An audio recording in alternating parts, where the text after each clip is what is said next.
నమస్తే, welcome to morning paper.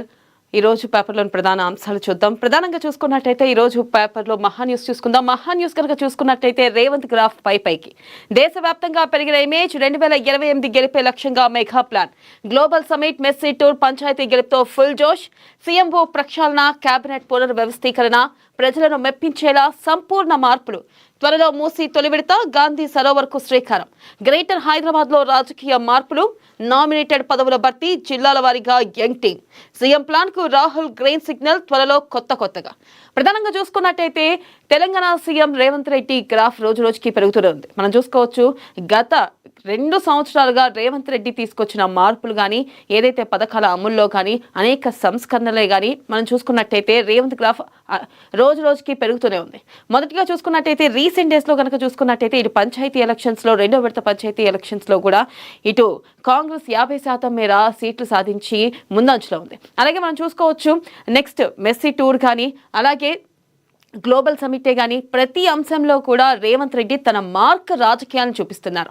Never before ever after అన్నట్టుగా ప్రతి విషయంలో కూడా రేవంత్ రెడ్డి క్షుణ్ణంగా తను ఏం చేస్తున్నారు, ప్రజలకు ఏం చేయాలి, ఇంకెంత చేరువవ్వాలి, అలాగే హైదరాబాద్కి ఏం ఉపయోగపడుతుంది, ఐటీ రంగాలే కానీ మనం చూసుకున్నట్టయితే ప్రథమంగా హైడ్రా తీసుకురావడమే కానీ, అలాగే ఎన్నో విషయాల్లో హామీలే కానీ, 6 గ్యారంటీలే కానీ, సన్నబియ్యం రూపాయికి ఇవ్వడం కానీ ప్రతి అంశం కూడా రేవంత్ రెడ్డి ప్రజలకు చేరువయ్యే విధంగా ప్రతి విషయాన్ని తీర్చిదిద్దడం జరిగింది.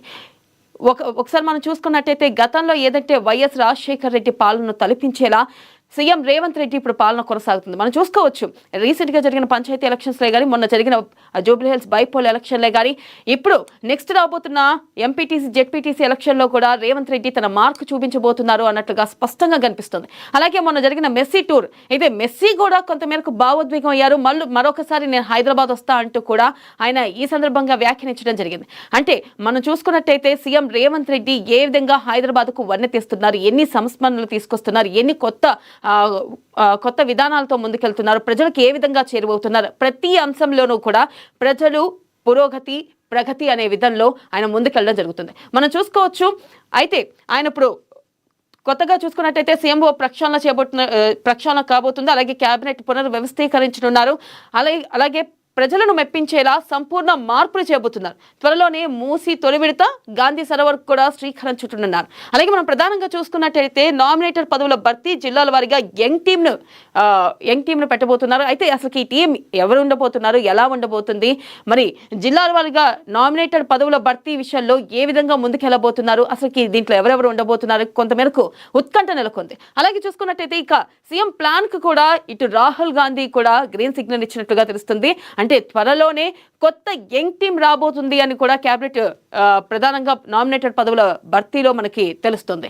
అయితే ఎవరిని భర్తీ చేయబోతున్నారు, ఎవరు రాబోతున్నారు, ఆ యంగ్ టీం ఎవరు, అసలుకి రేవంత్ అడుగులు ఎలా ఉండబోతున్నాయి అని చెప్పి ఇటు ప్రజల్లో కూడా కొంతమేర ఆసక్తి నెలకొంది. మనం చూసుకున్నట్టయితే గత కొంతకాలంగా ఇటు బీఆర్ఎస్, బీజేపీతో పోలిస్తే రేవంత్ రెడ్డి స్పష్టమైన వైఖరితో ముందుకు వెళ్తూ ఉన్నారు.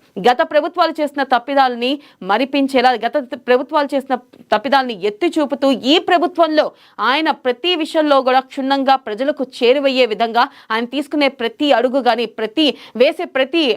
మాట్లాడే ప్రతి మాట కానీ, ప్రతి అంశం కానీ ఆయన ప్రజలకు చేరువయ్యేలాగా కొత్త పథకాలే కానీ, లేకపోతే ఈ 6 గ్యారంటీల్లో ఉచిత బస్సు ప్రయాణమే కానీ, గ్యాస్ సిలిండర్లే కానీ, మనం చూసుకున్నట్టయితే ఈ మహాలక్ష్మి పథకమే కానీ ప్రతి అంశంలో కూడా ఆయన ముందుకు వెళ్తూనే ఉన్నారు. ఇటు మహిళలకు చేరువయ్యే విధంగా, గృహిణులకు చేరువయ్యే విధంగా ప్రతి విషయంలో కూడా ఆయన తోడుండడం జరుగుతుంది. అలాగే మనం చూసుకున్నట్టయితే రేవంత్ రెడ్డి ప్రజెంట్ ఇటు బీఆర్ఎస్ కి, బీజేపీని తలదిన్నేలా నెక్స్ట్ ఎలక్షన్స్ లో కూడా, జెడ్పీటీసీ, ఎంపీటీసీ ఎలక్షన్స్ లో కూడా ఆయన ముందంజలో ఉండనున్నారు. ఖచ్చితంగా ప్రతి అంశాన్ని ఆయన క్షుణ్ణంగా పరిశీలించి కింద స్థాయి కార్యకర్త నుంచి పై స్థాయి వరకు కూడా ప్రతి ఒక్క నాయకులతో కూడా మాట్లాడి ఆయన ముందుకు వెళ్ళడం జరుగుతుంది.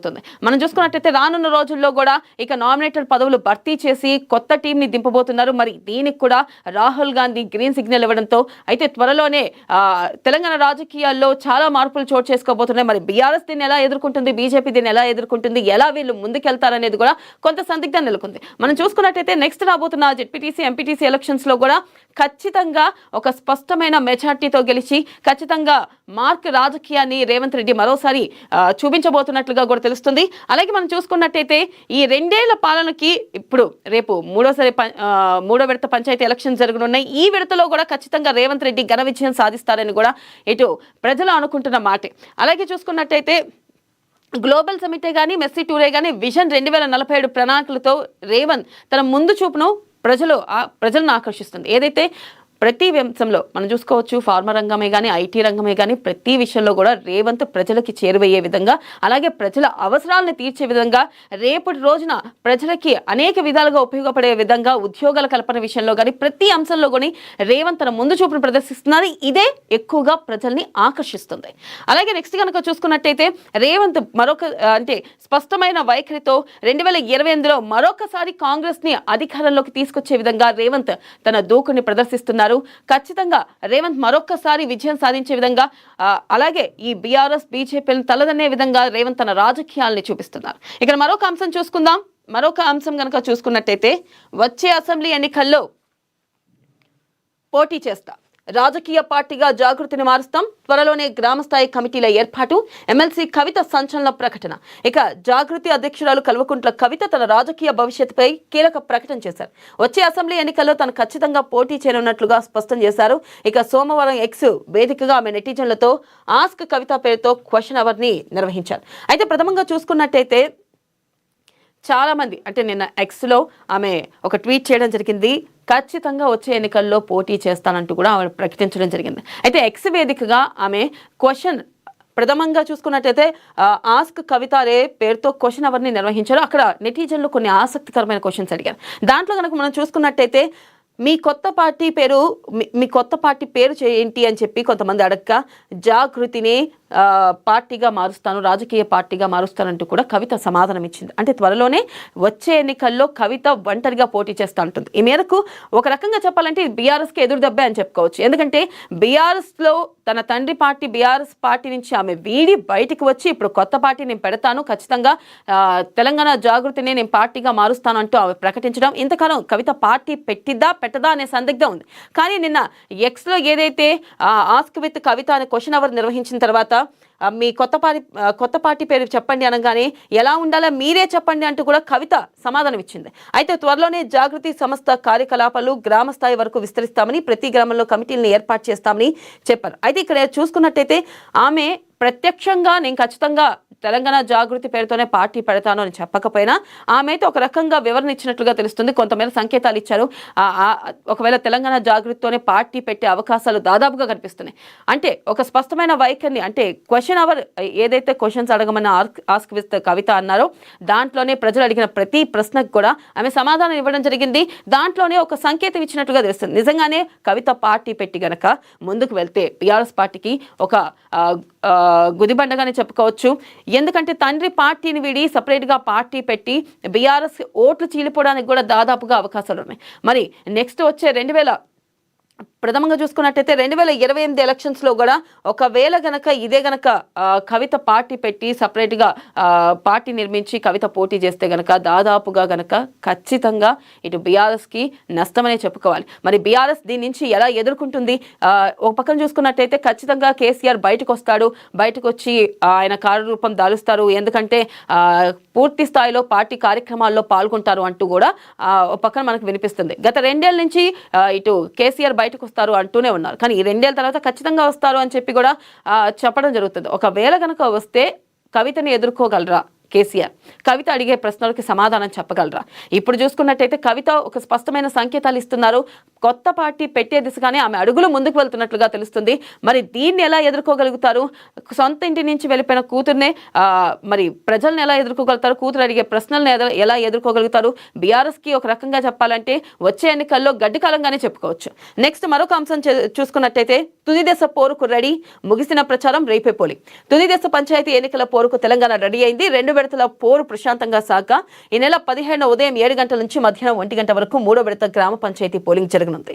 ఇక ఈ విడతలో మొత్తం 182 మండలాల్లోని 3752 గ్రామ పంచాయతీలు ఎన్నికల రంగంలోకి దిగుతున్నాయి. 3వ విడత పంచాయతీ ఎన్నికల్లో 3752 గ్రామ పంచాయతీలకు 28400 6 వార్డులకు 75,283 మంది అభ్యర్థులు పోటీ పడుతున్నారు. అయితే ఈ విడతలో 4,157 గ్రామాలకు 36,434 వార్డులకు నోటిఫికేషన్ ఇవ్వగా 394 గ్రామాలు 7,916 వార్డులు ఏకగ్రీవం అయ్యాయి. ఇక 3,752 గ్రామ పంచాయతీల్లో 12,640 మంది సర్పంచ్ అభ్యర్థులు పోటీ పడుతున్నారు. ప్రధానంగా చూసుకున్నట్టయితే ఇంకా రేపే తుది పోరుకు సిద్ధమైంది. నిన్నటితో ప్రచారం అంతా ముగిసింది. మరి ఈ నేపథ్యంలో 3వ విడత పంచాయతీ ఎలక్షన్లో కూడా కాంగ్రెస్ అత్యధిక స్థానాలు సాధించే అవకాశం మెండుగా కనిపిస్తున్నాయి. మరి బీఆర్ఎస్ బీజేపీ ఏ మేరకు సాధిస్తుంది? మొన్న ఎలక్షన్లో చూసుకున్నట్టయితే గనక బీఆర్ఎస్ 25%, బీజేపీ 6% మాత్రమే ఓట్ల షేరింగ్ సాధించింది. మరి ఈ నేపథ్యంలో 3వ విడత పోలింగ్ లో బీఆర్ఎస్ బీజేపీ కాంగ్రెస్లు ఏ మేరకు సత్తా చాటుతాయి? కాంగ్రెస్ మరొకసారి ముందంజలో ఉండి తన సత్తాను చాటుకునే అవకాశాలే దాదాపుగా కనిపిస్తున్నాయి. ఇటు బీఆర్ఎస్ బీజేపీ ఓట్ షేరింగ్ ఎలా ఉంటుంది అనేది కూడా కొంతమేర ఆసక్తిని నెలకెత్తిస్తుంది. అలాగే చూసుకున్నట్టయితే గనక నెక్స్ట్ మరొక అంశం చూసుకుందాం. మరొక అంశం కనుక చూసుకున్నట్టయితే తెలుగు రాష్ట్రాల్లో కల్తీ నెయ్యి మాఫియా దందా. తిరుమల లడ్డు నుంచి సికింద్రాబాద్ టిఫిన్ దాకా కల్తీ కోరల్లో 2 రాష్ట్రాలు.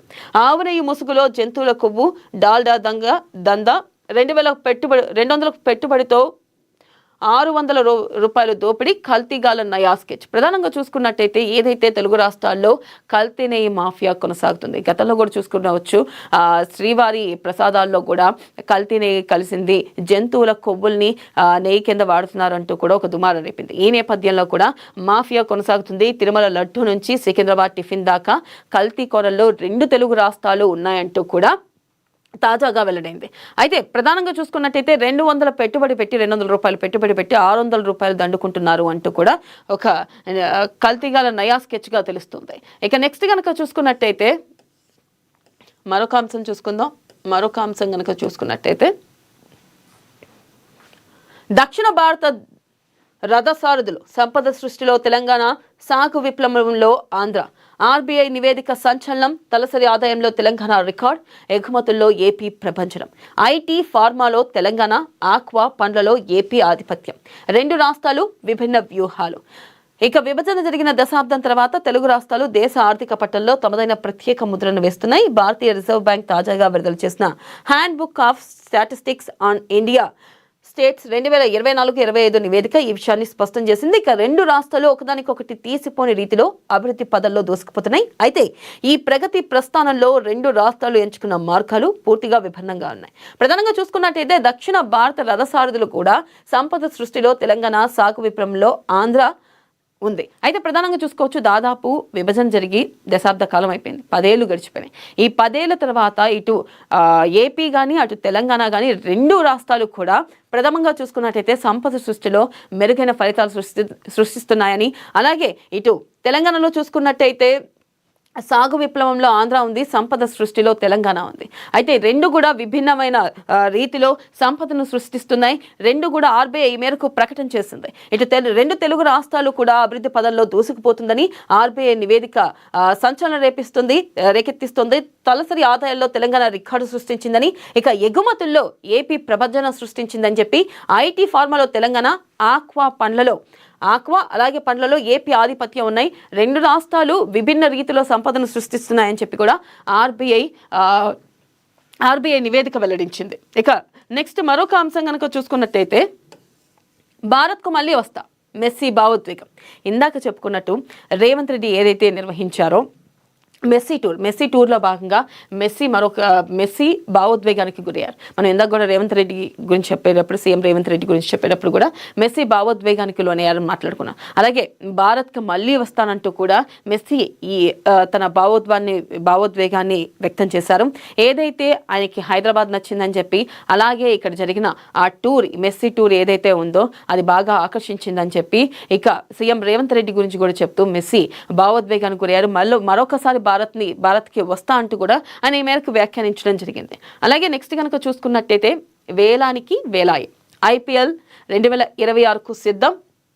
ప్రథమంగా చూసుకున్నట్టయితే ఇక ఐపీఎల్ మరొకసారి ప్రారంభం కానబోతుంది. 2026కు ఐపీఎల్ సిద్ధంగా ఉంది. అయితే ఈసారి ఎవరెవరి ప్లేయర్స్ని ఏ దాంట్లో ఆడబోతున్నారు, ఎలా ఉండబోతుందని కొంతమేర ఐపీఎల్ ప్రేక్షకులకు కూడా ఉత్కంఠ నెలకొంది. నెక్స్ట్ కనుక చూసుకున్నట్టయితే ప్రియాంకకు ఏఐసీసీ పగ్గాలు, కాంగ్రెస్ అధిష్టానం ఏఐసీసీ నాయకత్వ మార్పుపై దృష్టి. ప్రధానంగా చూసుకున్నట్టయితే కాంగ్రెస్ అధిష్టానం ఏఐసీసీ మార్పుపై ప్రత్యేకంగా దృష్టి సారించినట్లుగా తెలుస్తుంది. మరి ప్రియాంకకు కాంగ్రెస్ నాయకత్వం పగ్గాలు ఇవ్వబోతుందా, ఏఐసీసీ పగ్గాలు ఇవ్వనుందా? అయితే పగ్గాలు ఇచ్చాక పెను మార్పులు చోటు చేసుకోబోతున్నాయా? మొన్న చూసుకున్నట్టయితే కానీ ఇటు ప్రియాంక గాంధీ కానీ రాహుల్ గాంధీ కానీ ఇద్దరు కూడా ఓట్ చోరీపై అనేక విషయాలపై కూడా ఇద్దరు తన గలం విప్పడం జరుగుతుంది. అలాగే బీజేపీని ప్రశ్నించడం జరిగింది. మొన్న రాహుల్ గాంధీ కూడా క్లారిటీగా చెప్పడం జరిగింది, ఈసారి ఖచ్చితంగా బీజేపీని ఓడించి గెలుస్తామని చెప్పడం జరిగింది. అలాగే మొన్న ప్రియాంక గాంధీ కూడా మనం చూసుకోవచ్చు, నేను చెప్పుకున్న విధంలో కూడా బ్యాలెట్ పేపర్ విధానంలో మీరు ఎన్నికలు నిర్వహించండి అంటూ కూడా ప్రియాంక గాంధీ కూడా అనడం జరిగింది. ఈ నేపథ్యంలో ఒకవేళ కనుక ఏఐసీసీ పగ్గాలు ప్రియాంక గాంధీకి ఇస్తే పెను మార్పులు చోటు చేసుకునే అవకాశం ఉంది. మరింత దూకుడుతో కాంగ్రెస్ వెళ్లే అవకాశాలు కూడా కనిపిస్తున్నాయి. మరి ఈ నేపథ్యంలో మరి ఏఐసీసీ మార్పు ఉంటుందా, ప్రియాంక గాంధీకి పగ్గాలు అప్పచెప్తారా అనేది చూడాలి. నెక్స్ట్ కనుక మరొక అంశం కనుక చూసుకున్నట్టయితే కాంగ్రెస్ తో పీకే. ప్రియాంక గాంధీతో చర్చలు, 2029 ఎన్నికలు లక్ష్యంగా వ్యూహాలు. దేశ రాజకీయాల్లో సరికొత్త సమీకరణలు జరుగుతున్నాయి. బీహార్లో ఖాతా తెరవకపోయినా పీకే మళ్లీ వ్యూహకర్తగా ముందుకు సాగే ప్రయత్నాల్లో ఉన్నట్లుగా తెలుస్తుంది. ఇక కాంగ్రెస్ పార్టీ అగ్రనేత parliamentary party chairperson Sonia Gandhi ఇంటికి వెళ్లారు. ఆమె కుమార్తె కాంగ్రెస్ ఎంపీ ప్రియాంక గాంధీతో సుదీర్ఘ చర్చలు జరిపారు. దీంతో కొత్త సమీకరణలపై చర్చలు మొదలయ్యాయి. బీహార్ ఎన్నికల్లో బీజేపీ జేడీయూ చేతిలో ఎదురైన ఓటమి తర్వాత ప్రియాంక గాంధీ స్వయంగా పీకేను ఇంటికి ఆహ్వానించినట్లుగా తెలుస్తుంది. ఇక ఎన్నికల ఓటమి తర్వాత ఇరు పార్టీల నేతలు మౌనంగా ఉంటున్నారు. ఇలాంటి సమయంలో ప్రియాంకతో పీకే భేటీ కావడంతో జాతీయ స్థాయిలో కొత్త చర్చకు ఆస్కారం ఇచ్చింది. ఈ భేటీని ఇరు వర్గాలు తోసిపుచ్చినట్లుగా తెలుస్తుంది.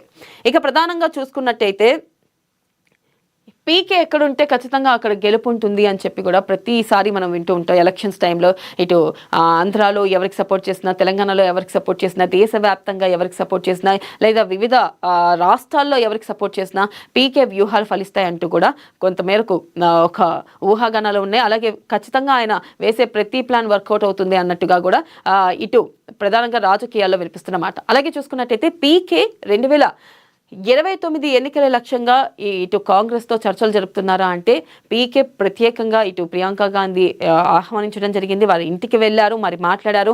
ఇటు చూసుకున్నట్టయితే ఇరువురు తోసిపుచ్చినట్లుగా తెలుస్తుంది. ఒకవేళ కనుక 2029లో పీకే కాంగ్రెస్ తో కలిసి వెళ్తే ఖచ్చితంగా ఈసారి కాంగ్రెస్ గెలిచే అవకాశాలు దేశవ్యాప్తంగా ఉన్నాయా అని కూడా కొంతమేర ఉత్కంఠ నెలకొంది. ఈ మేరకు మనం చూసుకోవచ్చు. మరి పీకే కాంగ్రెస్ రెండూ కలిసి 2029 ఎలక్షన్స్ కి వెళ్ళబోతున్నారా? ఇవే ప్రధానంగా వాళ్ళ మధ్య చర్చలు జరిగినాయా? అసలు అంతర్గతంగా చర్చలు ఏంటి? కలిసి వెళ్ళబోతున్నారా? ఖచ్చితంగా ఈసారి కాంగ్రెస్ దేశవ్యాప్తంగా తన ఏదైతే పీఎం కాబోతుందా కాంగ్రెస్ నుంచి నాయకులను కూడా కొంతమేరకు ఉత్కంఠ నెలకొంది.